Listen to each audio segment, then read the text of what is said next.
Whoa, it's time to go. We're online and we're ready to go. Here in the flow.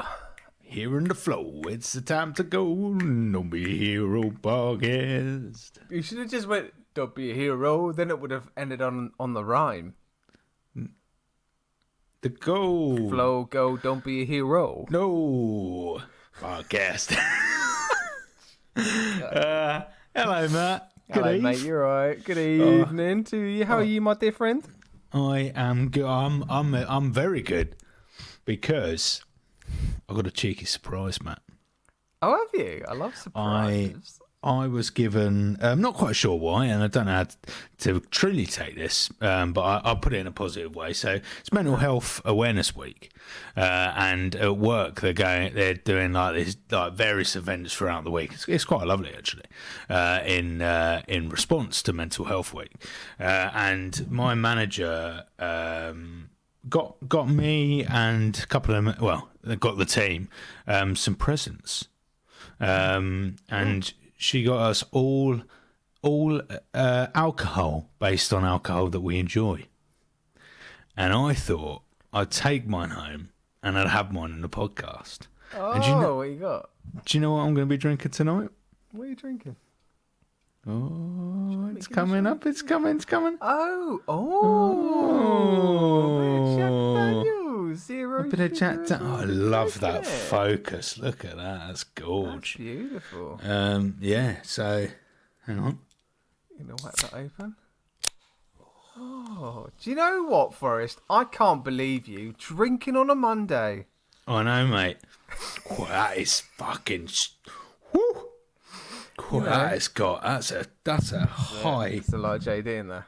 That is. It's 5% alcohol on a Monday night. Ooh. I can't believe you're drinking on a Monday night. Who would do such a thing? Yeah, I don't drink on a Monday night. Never do. Never done it before in my life. Let's have a look at what you're drinking, man. I got a cup of tea. Oh. I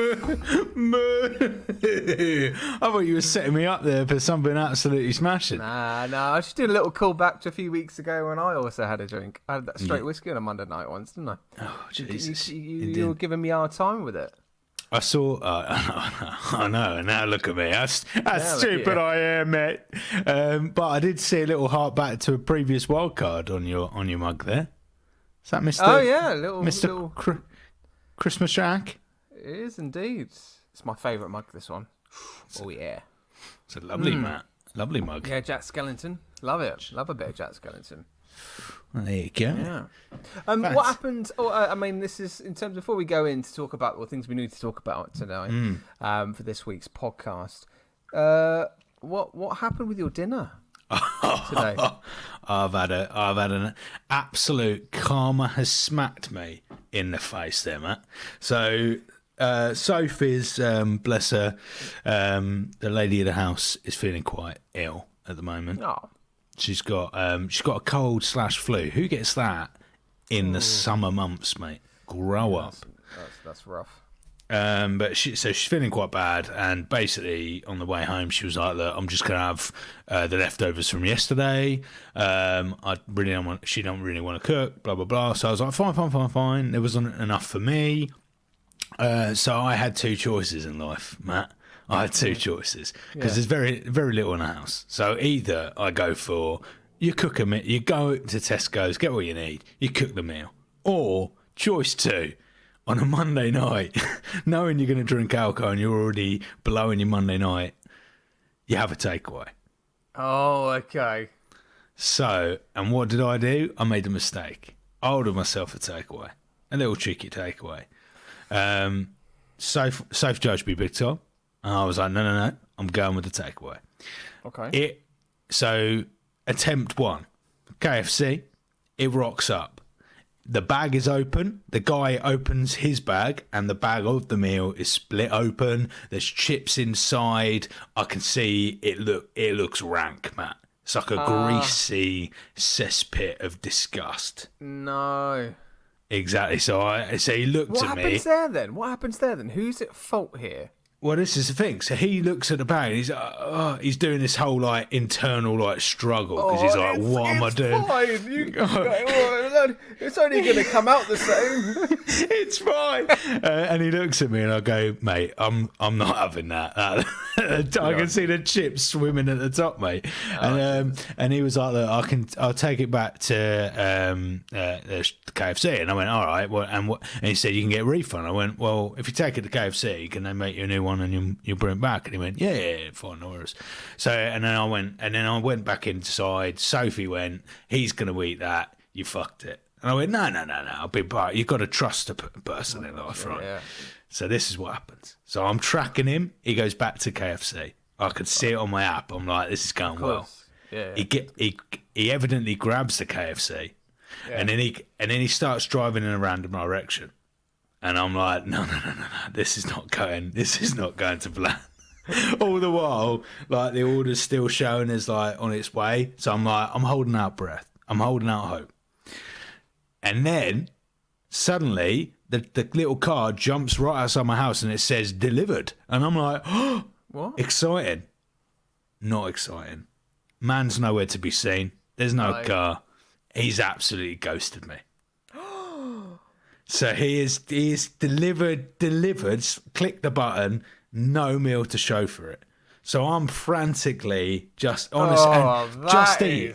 Terrible. It's awful behaviour, and they make it so hard to get any type of refund. Like you have to go through like a crossword just to figure out how to even apply for a refund. Is this Just Eat or delivery?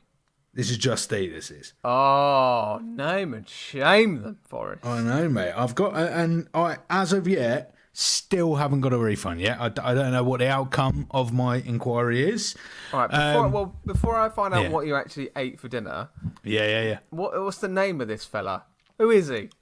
I don't know what the name of the guy is. You ain't got a name. I haven't got a name for the guy. I haven't got a name for the guy. Nope, no name. Nameless. Just Eat, seriously, sort it out. I'm saying it right now. It's on a public platform here. Just Eat, you screwed it. You screwed the pooch there. Screwed the pooch. I can't believe I was gutted, mate. Absolutely gutted. And I put all my faith in that, man. I put so much faith. I was like, do you know what? I'm not going to report it now. I'm not going to take this food and then report it and say that it didn't turn up right. I'm going to put my faith in you. You're going to go back to KFC, get me a new bag, and come all the way back. What's really disappointing, mate, is that I was thinking that he would come back with a special meal for you. Like he's gone, I've done it and more, mate. I've got you some extra sides. I got you corn on the cob. I got you all this jab. And then, like, that would be the good, decent human thing to do. But unfortunately, this is when the human race is lets you down. It lets you down, man. Every damn time. And you know what was worse is even when he set off from my house the first time he never came back. But when he set off from my house, I was like, do you know what? I'm going to tip him. Once he gets back, because he's done a visit twice. Deserves a tip. Yep. He deserves a tip. Now, if I saw that man again, I'd have some foul words to say. I'm going to call him Clive. Clive, what are you doing, mate? Clive the Runt. That's what I'd like to say. The clunt.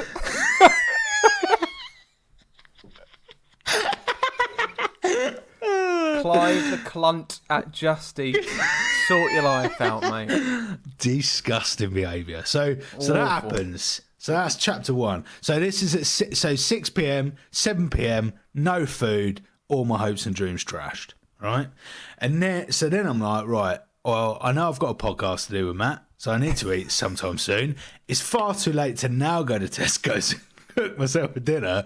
So yes, I went to order another delivery. Man. Uber Eats. I trust Uber Eats with my life. Yeah. They've never failed me, to be fair. I don't know why I didn't go for them originally. They're like the Waitrose of like fast food delivery. They are, and they charge you as such. That's why I like Just Eat. It's a bit cheaper, but now I understand why. Uber Eats more, and I went for fish and chips, Matt. Ooh.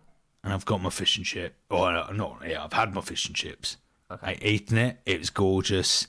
Lovely. It was lovely. I don't think. Apparently, and Soph said that the second time I answered the door, I basically snatched the food off the bloke. So I can only apologise to driver number 2. Not like it. Not like No, literally, I can imagine you just like looking at them, like snatching it, punching them in the face. The last guy! You're not going to be like the last guy, are you? Take that, I'll carry my fucking food. Yeah. Fuck off.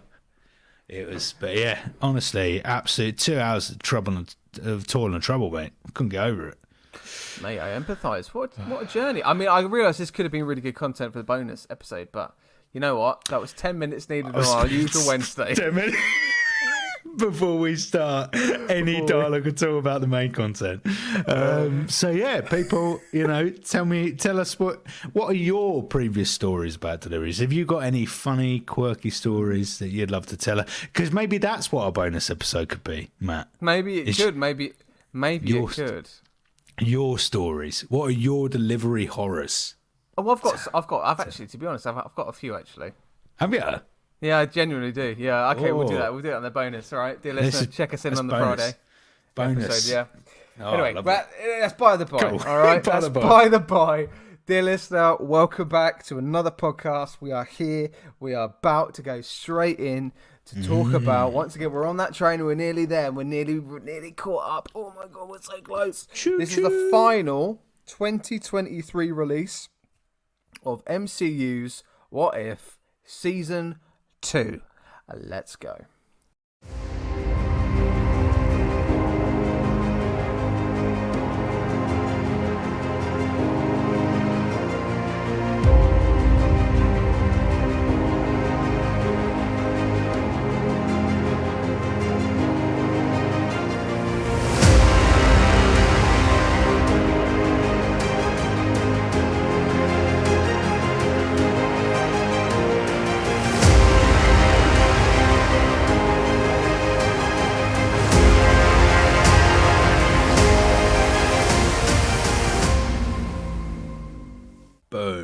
Boom. Here we are. What If Series 2.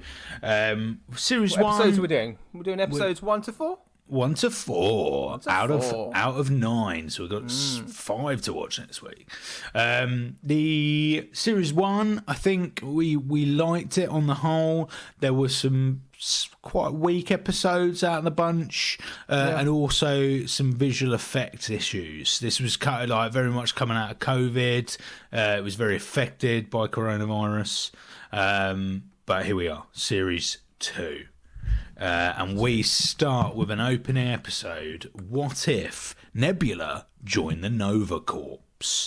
All right. Okay. Nebula joining. Now, again, just giving an overview here. Oh, God, I keep burping them because it's not hot drinks. Do hot drinks make you burp sometimes? Anyway. Dear listener, let me know. Send an email. don'tbeheropodcast@gmail.com. Okay. Overview Season 2, Episode 1. Generally speaking, going back, Season 1, really enjoyed it. Really enjoyed the concepts. I really enjoyed the concept of the what if, right? And I think that is obviously the nature of this show. And if I'm giving an overview currently between episode 1 and 4, I feel like it delivers more of what that concept is, or what if. I think we kind of were seeing threads of a consistency of something else being told in terms of story between the Watcher and certain characters like Captain Carter and all that and that kind of stuff. But this is very much contained in the what ifs, very separate episodes, not really at all. Well, yeah, not at all linked, other than the Watcher themselves narrating. Nebula joining the Nova Corps. Now, we haven't really heard or seen anything from the Nova Corps really since Guardians. Yeah, I believe the first Guardians, like literally. Believe you're right, mate. I don't even think we see them turn up somewhere else, after that. Maybe not until What If Season 1. Are they in the third Guardians film? Are they not is it not the headquarters that they go to with the wibbly wobbly people? They are, aren't they? I think they are. When they have to wear the suits. I think they must be. They wear the suit, the like Among Us suits, innit? And then they go to like a wibbly. Yeah, I'm sure that's Nova Corps headquarters. Yeah. Yeah. I really love the concept of Nova Corps. So we said in the podcast, flipping nearly 2 years ago now, when we pretty much started, when we were doing Guardians 1, about seeing some sort of like workplace comedy with the Nova Corps, and it being John C. Reilly doing his absolute thing, And Peter, last name I can never pronounce, never have been able to pronounce him, but he's Dwayne Bainsey in Spaced. That is a serious callback. And if you are listening to that, dear listener, and go, oh my God, Dwayne Bainsey from Spaced. I love Spaced. You are a certified legend. So he's a brilliant comedic actor, and he comes back, doesn't he, for this series? Obviously with Karen Gillan coming back as Nebula, but we do have him both come back. Peter Serafinowskis. That's it. It's all right. For me, this is the weakest of the four. And basically, I think there's two things. One, I have a slight grievance with episode 1, kind of, I suppose, the opposite of what you said, that actually series 1, the end of series 1 got the watcher really involved and went with like an overall story, and then they've completely abolished that story for episode 1 of this series, and like you say, we've gone back to kind of just oh my God, trying to think of the words, like the word for like locking in a story. It's like in it's one world. It's like, I can't remember I don't know what that word is. Connecting, the collaboration, the crossover. Well, no, because it's the opposite. There is. I'm thinking of the word where it's not that, because it's not crossing over with series 1. It's contained episode. Contained. So we've gone into a contained episode, and I was a bit like, yeah, okay, all right, okay. So you're changing the momentum, which is fine, but I think. Yeah, it kind of felt like, all right, so the end of series 1 was a little bit pointless, almost, maybe. I don't know. I mean, I think it's kind of going to the roots of what the series should be. And you know me, I'm a sucker for a little thread. You all know me, dear listener. Golden thread juice, and that's what we call it. Yeah, I'm called Mr. Golden Boy Thread Boy.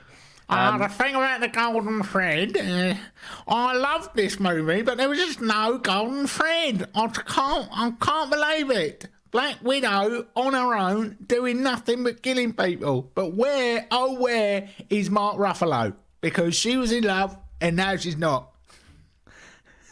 I mean, you go for a reference far, far away. I mean, last week I was talking about threads, mate.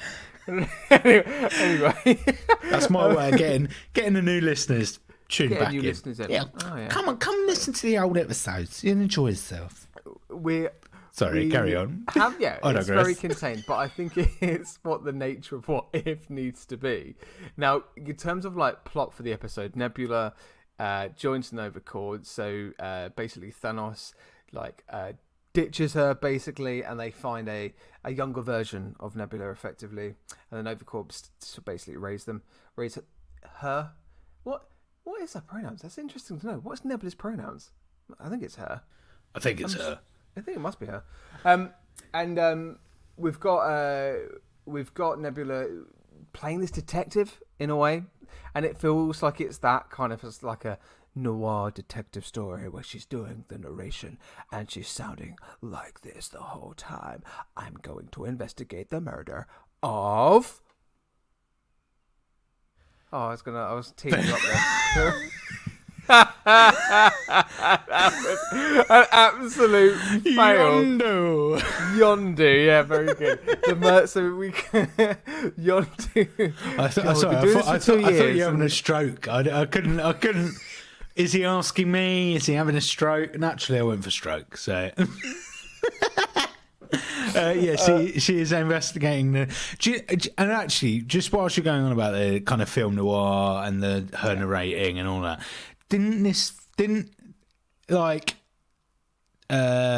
oh my God, words are just words disappear for us. That's all right. Yeah. Didn't it feel like there were a similarity between this? Fucking hell, I'm mincing this phrase. There was a similarity between the style of this episode and the game The Wolf Among Us. Okay. Elaborate. I don't really know it. Well, okay, if you don't really, know, what's the point of me elaborating? I love the sheer levels of energy so far this evening. I'll go, elaborate, and you're like, no, I can't bother. Anyway, moving on. It's very much like Wolf Among Us is Bigsby. Bigby, the main character, is like talking to himself. It's very film noir. There's a lot of all of these kind of odd fairy tale characters popping up. Like Howard the Duck obviously pops up in this episode. Yep. It very much has that kind of that vibe. Anyway, moving on swiftly. I think that's the only thing I liked about this episode was Howard the Duck turning up. Seth Green reprising Howard the Duck as well, which is really cool to see. We always said that we never got enough, and I think the fandom is unanimous almost on this as well, so we don't get enough of Howard the Duck. So it's nice to see a couple of good scenes with them. Wasn't really completely embedded, but I think the ending result of seeing basically this collective team again. Actually, it's kind of a thread within this series that a lot of these characters teaming up to sort of create either an alternate version of the Guardians or an alternate version of the Avengers. We don't get any. We don't. Yeah, we kind of get that, but we don't really. Don't get a lot of new characters, do we? Or any superheroes that we haven't already met. Yeah. I agree. And actually, like, well, to be honest, I haven't watched the final 5 episodes, but so far, no Werewolf at Night, Werewolf at Midnight, Werewolf at some Werewolf time. by Night. Werewolf by Night. Isn't that Werewolf by Night? Because I feel like the characters Werewolf by Night would have been quite good to use in a series like this. Well, I think they've got to kind of look at proximity as well, what kind of characters are at their disposal. And the people that will watch those episodes would expect to see. So if you're seeing Nebula, you'll expect to see Groot, you'll expect to see Drax, and that's who you get. You get kind of alternate versions of them. You get Taika Waititi's character, Korg, who's behind the bar as a barman. I actually love that. That's actually quite a cool concept. I think it really does ride on the fact that you've watched the previous movies, you know all these characters, and when you see them prop up, you're like, oh, that's fun, oh, that's interesting, and then you get over it very quickly and you move on to the next bit. Go on. I think for an episode that has got so many of those characters, it really didn't feel like this episode hits. It doesn't. It's not really a compelling story. It doesn't. Even the fact that you're investigating the death of a integral character in the MCU who's played an integral role in Peter Quill's life, and there's no weight around it. But you can't, because Nebula never really got to know Blue. I called him Blue. Oh my god, his name's gone out of my head. Yondu. No? Thank you. Yeah, Yondu. Nebula never really knew. Jesus Christ. I apologise for the last 10 minutes of this podcast. This is, I think, what it's going to be like tonight, guys. We're both on absolute fumes. We are. It's like this podcast train is just like full starting every couple of minutes. But we're just in slow motion. Reach the destination. Yeah, we've got to reach the destination, guys, because we're so close. We've just got to plow on. All right. Anyway, we've got an announcement later. It's by the by. We've got an announcement. This is so all over the place. We've got an announcement later, but we'll get to that. Fuck me. Okay. So, let's summarise. Bring me back, Boris. So even though this is about Yondu, it's got some massive characters in it, and ultimately, I think for me, the reason why, and actually becomes evident later in the series, is that this tries to achieve too much in an episode. Like Nebula joining the Nova Corps isn't a single story. It can never be a single story. It should have loads of stories, and therefore naturally there is loads of stories to tell. And for a half an hour cartoon, it's just not. It's not an appropriate story to tell unless you are planning to tell multiple stories within it. So unless half the series was going to be Nebula in Nova Corps, and one episode is Yondu, one episode, she does spend a lot of time with Howard the Duck, another bit is about how Korg got roped into Howard the Duck. There's far too many things going on, especially for episode 1. Yep. I completely agree. It also felt like at times the script was so contrived. There were so many cheap one-liners with characters, cheap one-liners with Nebula, particularly trying to be like the quirky detective type. Just didn't really land with the character. And again, we don't know the character like that very well, and it's very difficult to tell that new perspective of the character with just like 30 minutes of script. But mate, it felt like it was written by AI at times, and to be perfectly honest, at this rate, it wouldn't surprise me if it was.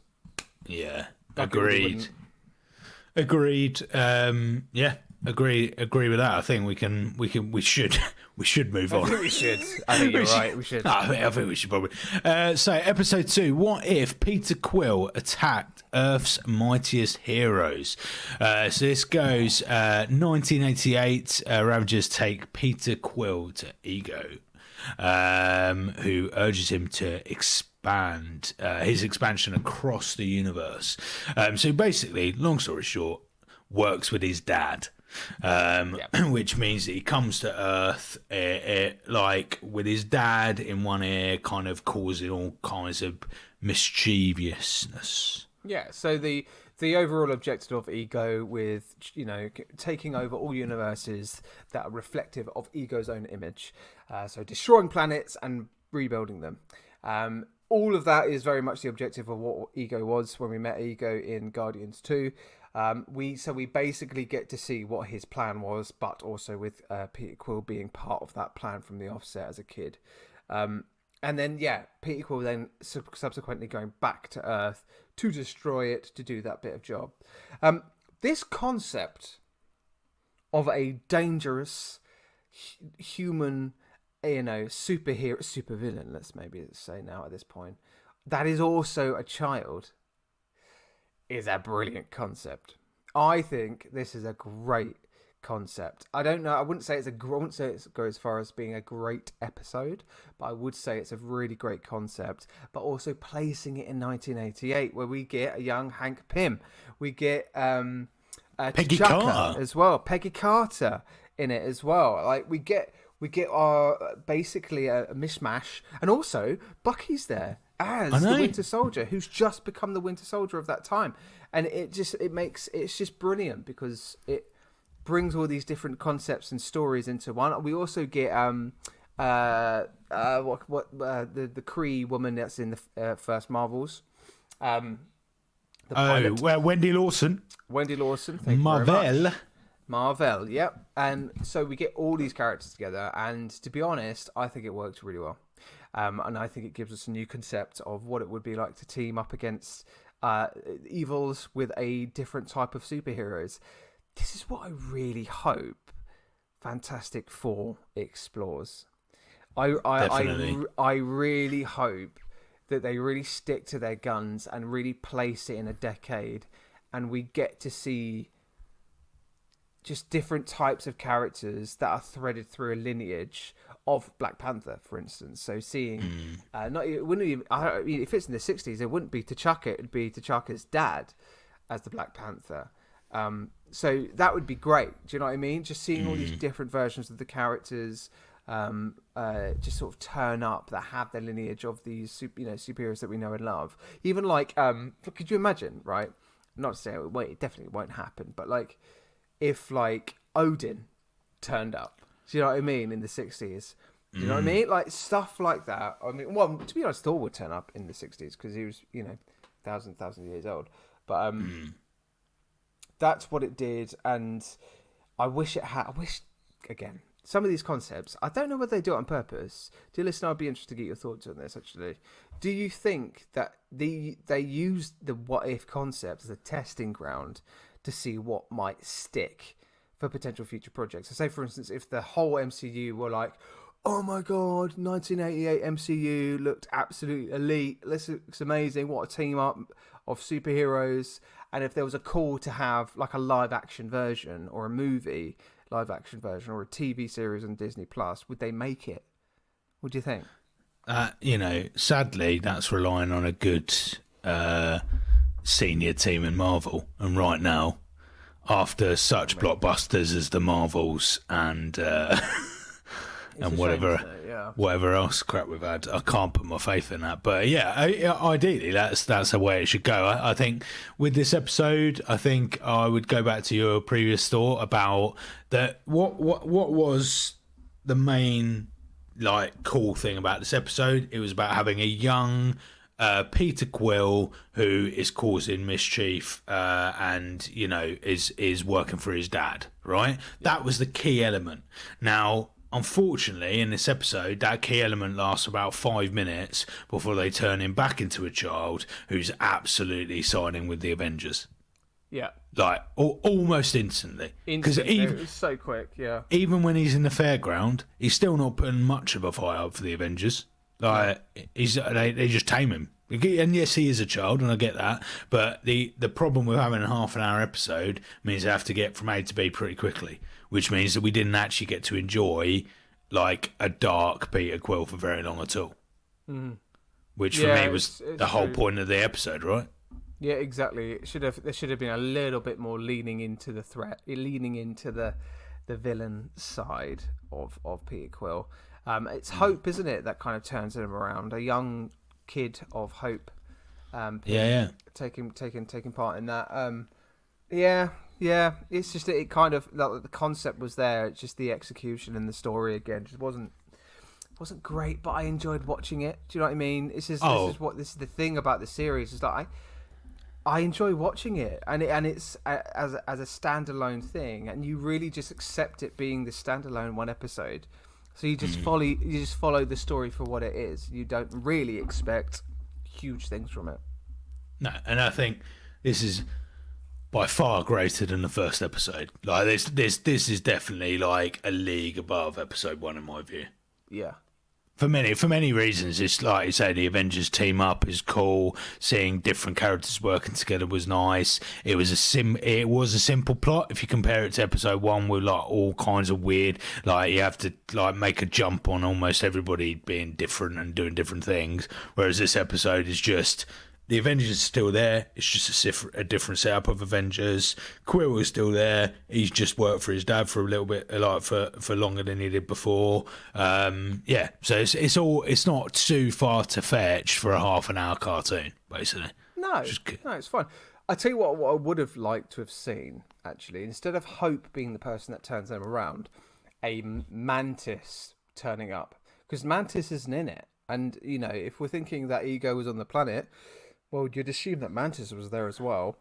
True that. That wouldn't have stopped, I think, the events of Mantis being on the planet and being born, and maybe having the reveal of the fact that they were siblings in the episode and seeing if that was going to be a different turnaround. Maybe that could have been an easier or better piece of story to tell. But to be fair, we've already seen that story to play out, so maybe that's why they didn't do it and bring Mantis into the episode.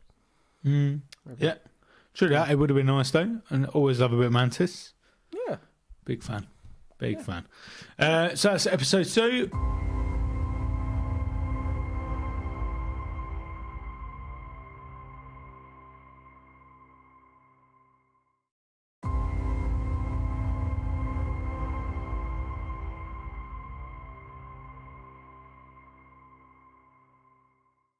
I think let's speed along. Episode 3. Here we go. This is where we're getting into highlights now. Episode 3. What if Happy Hogan saved Christmas?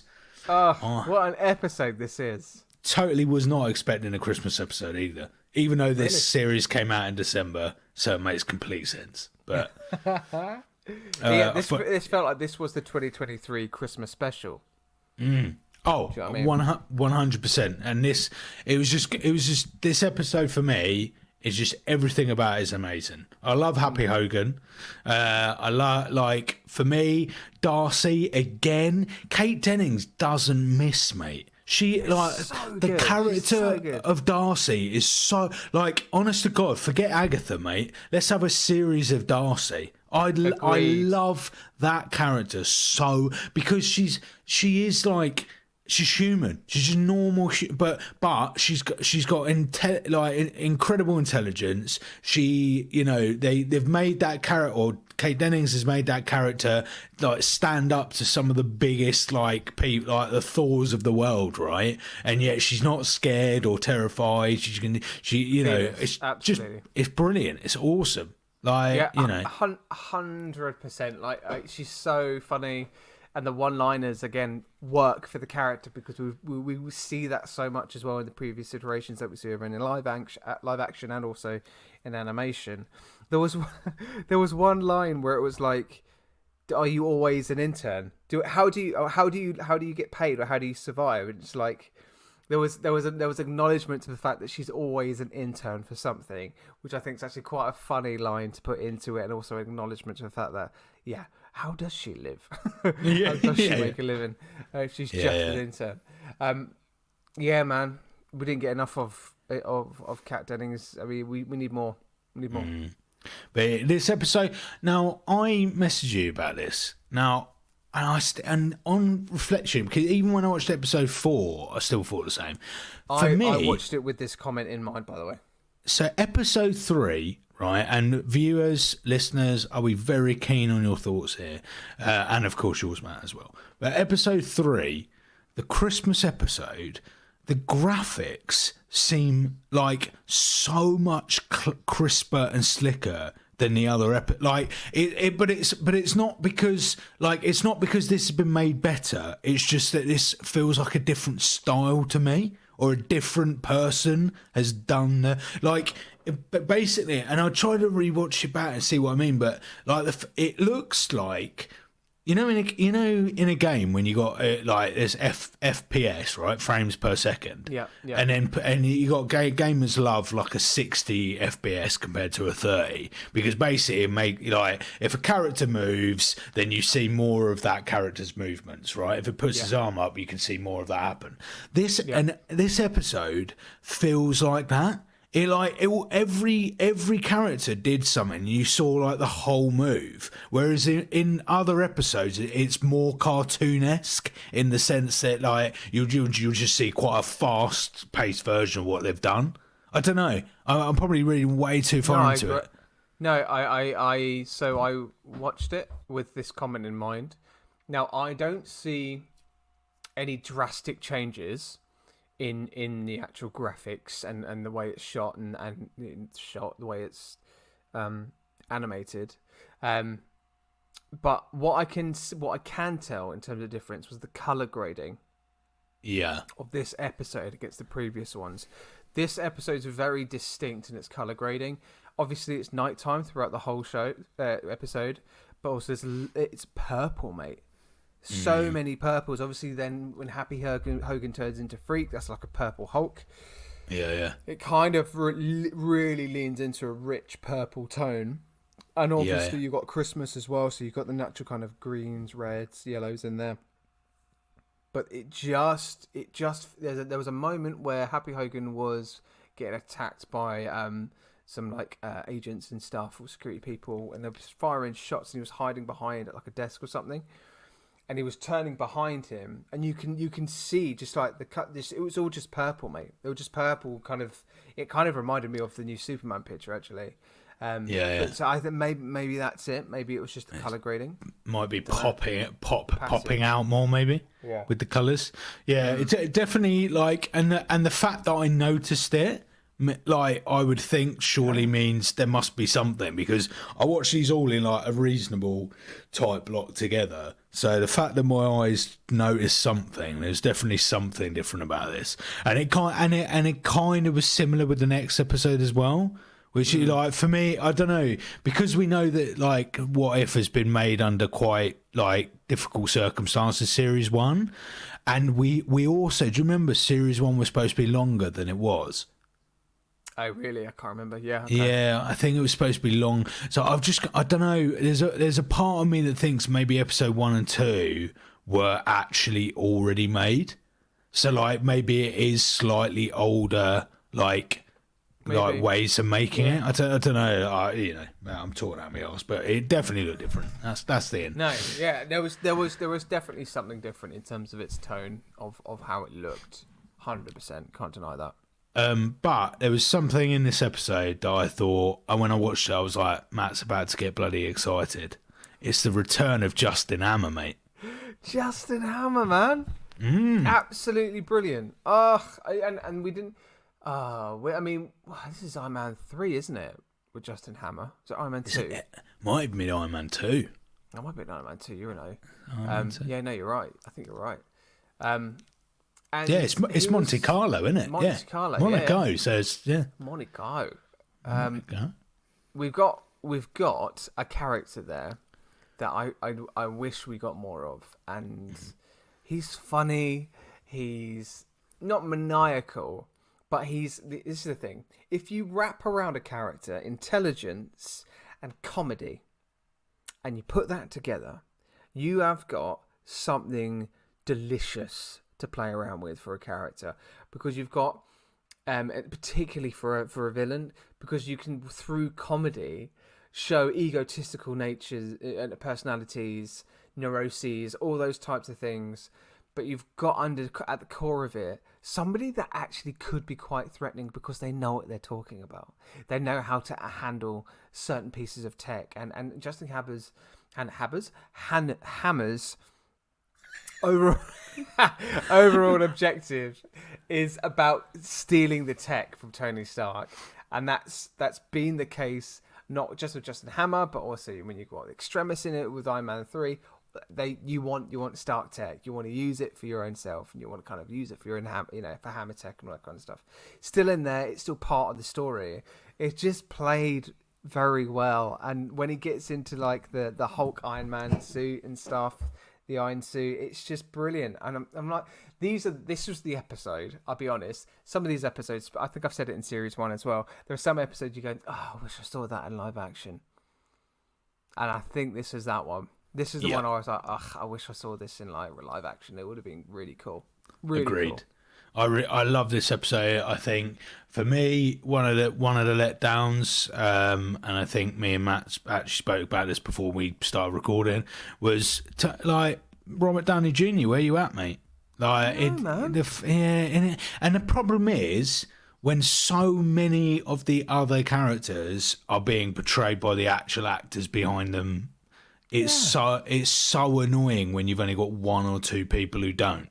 So you've got Steve Rogers, obviously doesn't, and Iron Man as well, and it's so disappointing. Like because for me, I don't know about you, Matt. For me, if from Marvel's perspective, if you can't get everyone, I'm almost of the nature of going, all right, so we'll get no one, like as in we'll just get completely new people for everybody, because it's really jarring when almost every voice is how it should be and then one isn't.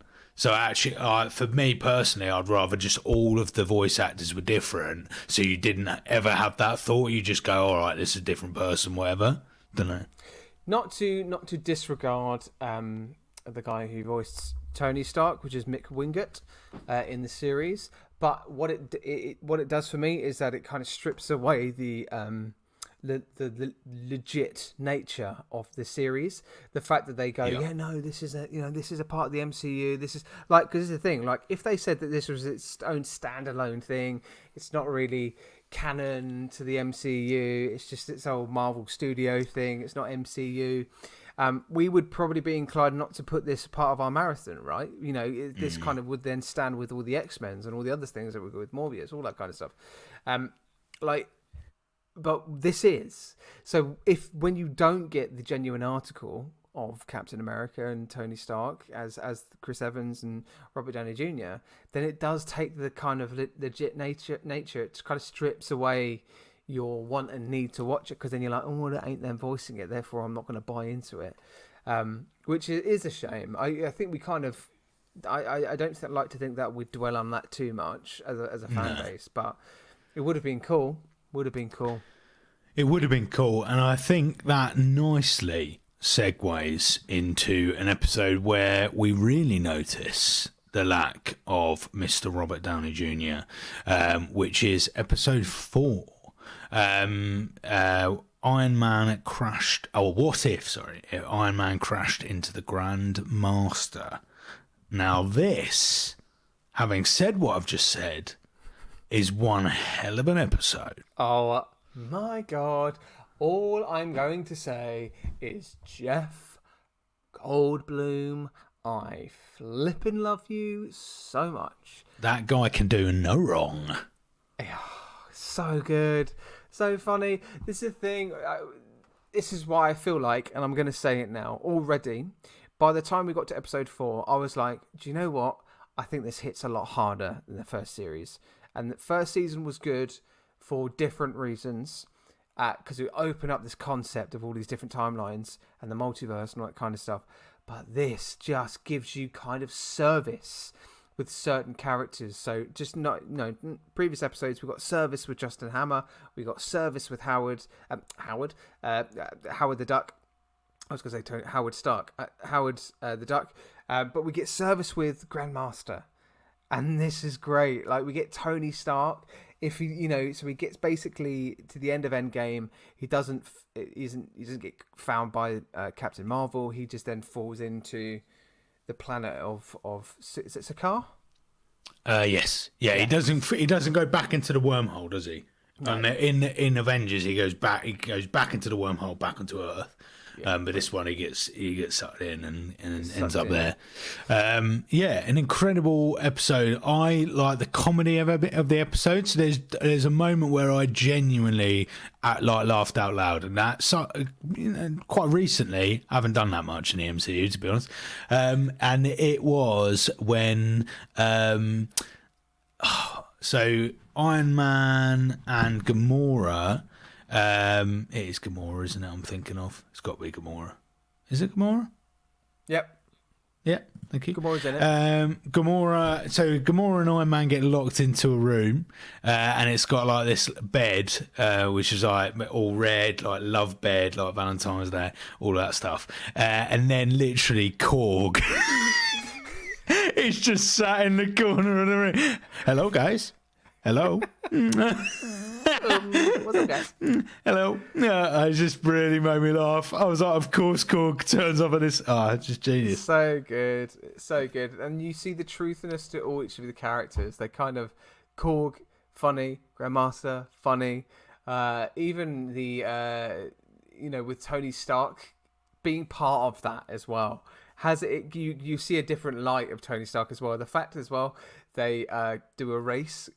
I feel like the race that they put in place in the story is a reference to the prequels of Star Wars, the first episode.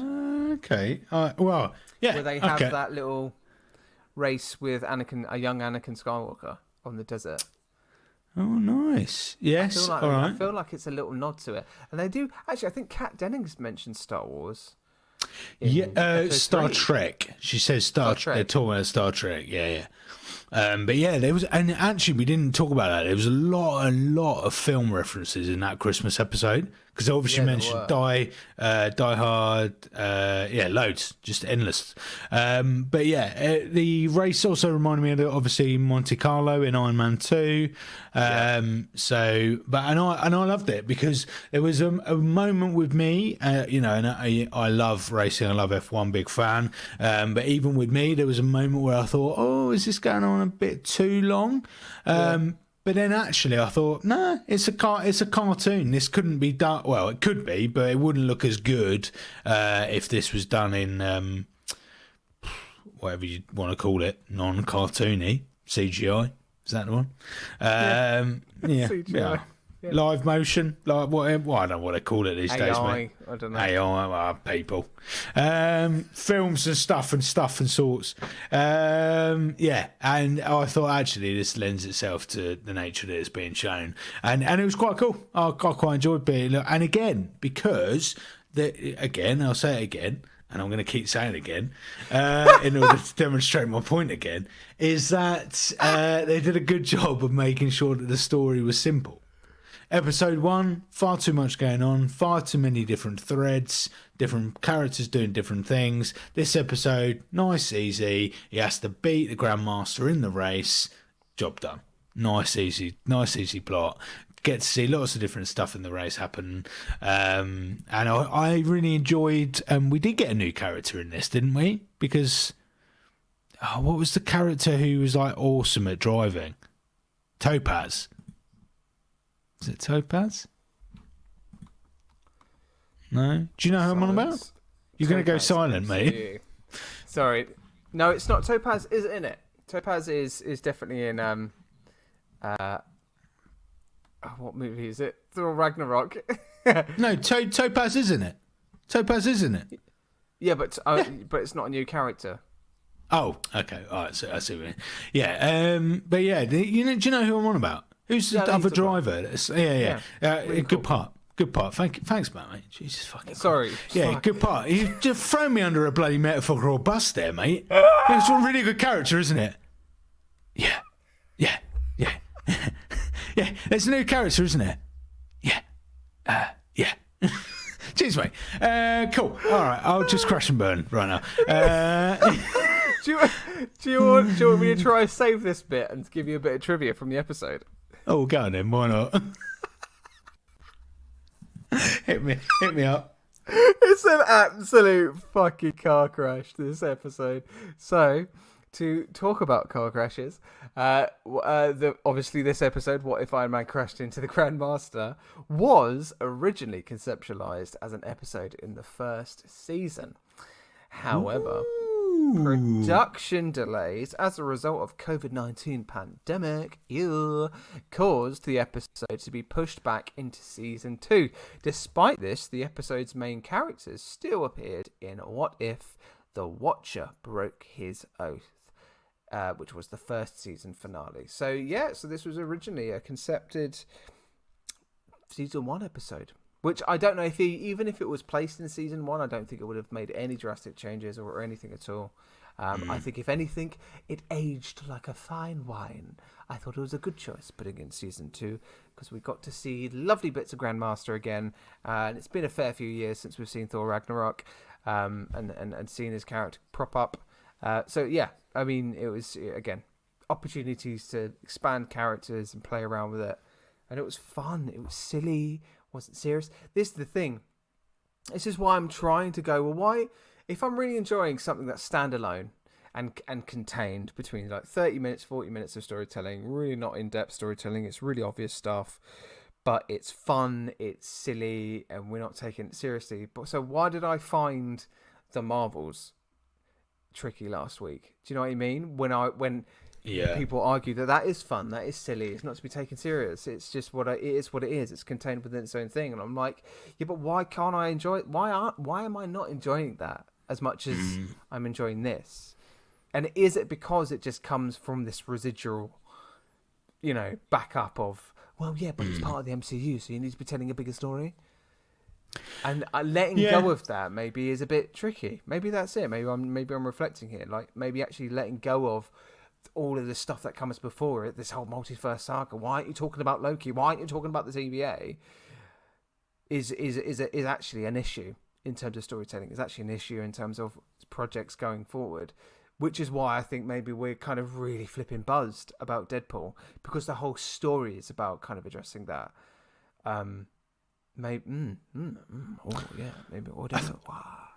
I think you're right, Matt. I think actually, on retrospect, The Marvels is a fantastic movie. I think it was actually top 5 ever. What a fantastic movie. I wouldn't go that far. I wouldn't go that far. I wouldn't go that far. But yeah. I think this, going back to What If and this episode, is this the first What If episode with a mid-credit scene? If it was, I didn't watch it. Did you not? Did you not see the mid-credit scene? No, I think I just went, I've watched the episode now. I can talk about it. No. What? So What in the happened? mid-credit scene, the Grandmaster begs Topaz, there you go, to collect his new puddle form. So you see like Grandmaster's head in the puddle, and he's like, "Help me, help me." Oh, really? Yeah. Oh, And because I think I went to like skipped to the end of the episode, and then I saw like these two like images pop up. I was like, oh, there's a scene. Oh, wow. There you go. See, I mean, Disney Plus need to get on that better. If you're streaming it needs to go skip to the mid-credit sequence. Tell me. There is a mid-credit scene. Like, come on. Oh, well, that's cool. Maybe it was. Well, it must have been the first. I think so.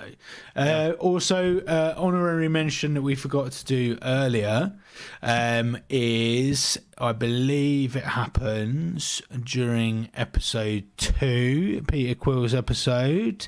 You know what I'm going to say? When Mr... Oh my God, I'm trying to find which character it is, isn't it? Oh my God. Which character is it? General Ross, isn't it? No. I feel like it was a female character. No. It's definitely... It's like General Ross equivalent of whatever that was. Bill Foster? No, definitely not him. Who's the... It was... or maybe it's not. Captain Carter said it. Captain Carter? What, didn't Peggy? Didn't Peggy say it?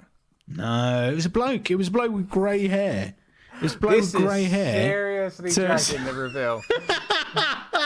Oh my God. It might not have been that episode. Mate, we're listening to the episode listeners going, gee, I'm so glad I'm fucking listening to this while I'm trying to sleep. Jesus Christ, these two are fucking stinking it today. Stinking it. All over the place. Who's running fucking the Avengers? White noise. Who's running the Avengers in episode 2? Who's in charge of them? Our dear listeners are asleep, mate. They're in fucking REM right now. They're not listening. All right. Well, someone says it's a bloke with grey hair. I'm sure it's General Ross, but he's not in there, apparently, you're telling me. Yes! Because it matters, and now it's all I can think of. Does it? Yeah. Thaddeus Ross. It's definitely got to be him. 100%. It's Thaddeus Ross. I didn't deny it. I didn't deny that, Forrest. I just suggested it could have been someone else. General Ross basically turns around and he says to someone, I think it's Happy Hogan, don't be a hero. Yes. There we go. And that's the name of the podcast. Very good. Good night. Thank you. Do you know what? Do you know what that does though? That's actually a bigger moment than that. Because do you remember that we used to be called Guardians of the Multiverse? Yeah. And Guardians of the Multiverse first got referenced in the MCU in the first series of What If by The Watcher. And now in the series 2 of What If, Don't Be a Hero has got mentioned. It's a fact. K-Dog listens to us. K-Dog. He listens to us. K-Dog is officially listening to the podcast. That's it. Rumour confirmed. We're on Disney's radar, mate. Apparently, in Disney Series 3... right now. We're about to get a lawsuit. Yeah. That's what... We've got a pending lawsuit. That's why they're listening to us. Apparently, in Series 3, we'll just wait till they get to MCM Comic Con in a few weeks' time. Then we'll hand deliver a flipping sue, like what's it called, a subpoena, isn't it? I don't know. You've been served, whatever it is. Fucking hell, this is Hello, awful. I'm Bob Iger. Well, yeah, we brought you here to MCM Comic Con just so we can sue you. Stop talking about our movies and talking shit. I know what you're up to, Disney. I know what you're up to. That happened. Lovely. So here we got mentioned. Great 4 episodes. Really cool. It is. It's a shame we're in the state that we're in right now. We are. Because they are 4 actually really good episodes, and it's a good series. Yeah, you're right. What's your favourite episode so far? Oh, it's got to be the 3rd one. It's got to be Happy Hogan. Happy Hogan. Yeah, lovely. Happy Hogan Saves Christmas so far. We have got some incredible episodes on the way, such as What If Captain Carter fought the Hydra Stomper. Not massively fan of this one already, just even the name, I'm a bit like, boring. What If Kahori reshaped the world? New character. Brand new character. What If Hela found the 10 rings? Now, I think that's going to be a dream episode. What If the Avengers assembled in 1602? I'm really excited for that one. Does that mean Agatha will show up? Is this going to be like an Agatha or anything? And then what if Strange Supreme intervened? Oh, so I have been told that the second half of this season levels up quite considerably. So I'm looking forward to it. Oh, excited. Yeah. Cool. There you go. I don't think we need to say any more, purely because by this point I don't think anyone's listening. So I don't think so. We'll give you a little announcement in our bonus episode, dear listener, this Friday, of what the plans are for the following few weeks. We're going to talk about emails. We're going to talk about, not emails, comments, because I don't think we've got any emails for us.